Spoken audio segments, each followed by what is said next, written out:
Luciano Sobral optará a manterse como alcalde de Poio no 2019. O veterano político volverá a encabezar a lista do Benegano concello que goberna dende o ano 1995. Faino ademais co obxectivo de recuperar a maioría absoluta que conseguiu entre os anos 1999 e 2003. Evidentemente a nosa aspiración, nós non nos poñemos metas, a aspiración sempre é conseguir a maioría suficiente, a maioría absoluta para gobernar, pero tamén eu teño que dicir, e os compañeros están aquí e me conocen xa de fai moitos anos, que nós non renegamos do traballo feito no equipo en coalición.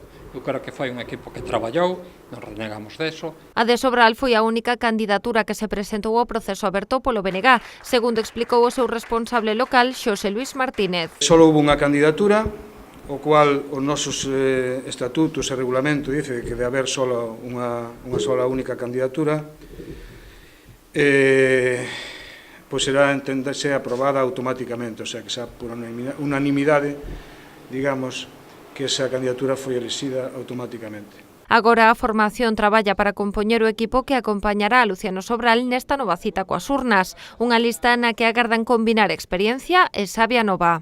E esa lista será unha lista coherente, que recolla, por suposto, todo o aprendido, todo o realizado, todo o traballado hasta ahora, pero que incorpore, porque tamén sempre o fixemos así, que incorpore novas ideas, novas personas, que naceron incluso a partir da democracia para adiante, bastante para adiante, que son xóvenes e que teñen moito que aportar. O proxecto de mellora de seguridade da PO 308 rematar o pexón, conseguir solo industrial para Poio.